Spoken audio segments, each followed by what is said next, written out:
तर मंडळी स्वागत करतो आपल्या चॅनलच्या एका नवीन व्हिडिओमध्ये. तर आता उन्हाळा चालू आहे, सगळ्यांनाच माहिती आहे.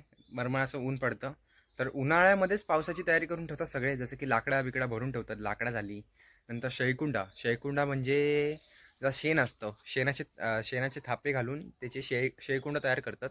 आणि त्यानंतर ते पावसामध्ये उपयोग येतात, कारण की पावसामध्ये बाहेर पडू शकत नाही. त्यामुळे जे उन्हामध्ये जे आपल्याला सापडतात, जिथे की शेण असतं त्याचे सापडतात, ते आपल्याला पावसामध्ये कामी येतात. तर तुम्हाला दाखवणार होतं शेळकुंडा म्हणजे नक्की काय.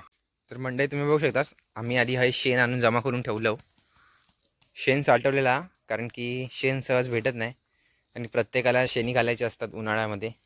तर हे जो हा पोला म्हणजे जे भात झाल्यानंतर जे वरती तो घुसा उडतो तेचा, त्याच्यामध्ये हे शेण मिसळलं जातं आणि त्याच्या अशा शेणी घातले जातात. तर हे आता बघा शेण कशा प्रकारे कोळसवायचं.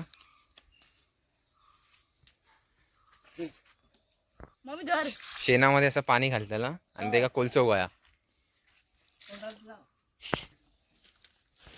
शेणात पाणी घालून कोलसवतले ते का. त्यानंतर हे पोल मारून त्याचे शेणी थापतले.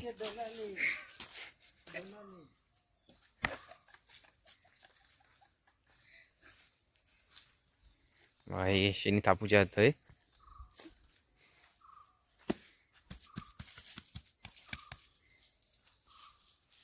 हे सगळे काल घातलेले आहेत, त्यामुळे हे थोडेसे जरा सुकले आहेत. अजून याला टाईम लागणार 2-3 दिवस.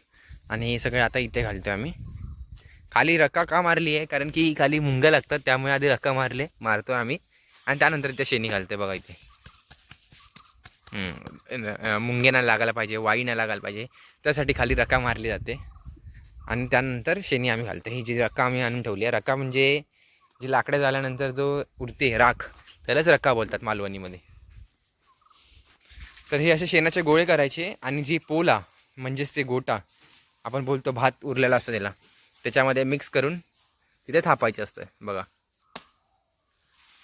ही सगळी पावसाची तयारी चालू आहे. आता सगळे बनवून ठेवतले आणि मग पावसात गावतात ह्या सगळ्या.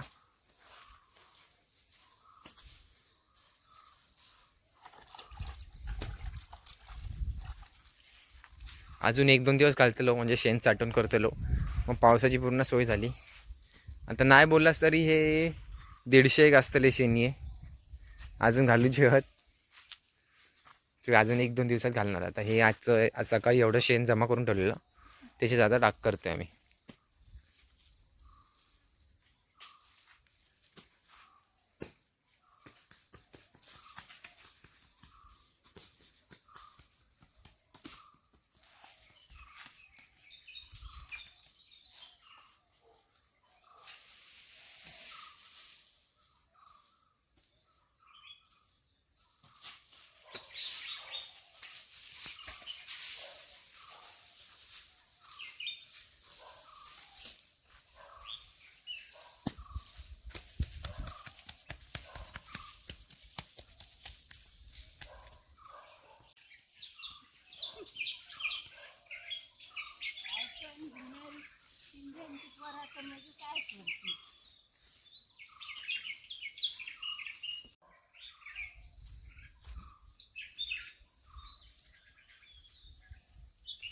साबण मारून घेता काय.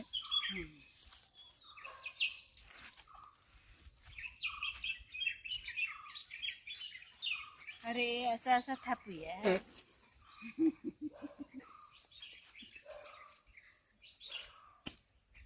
भरपूर झाले ते. थाप ना.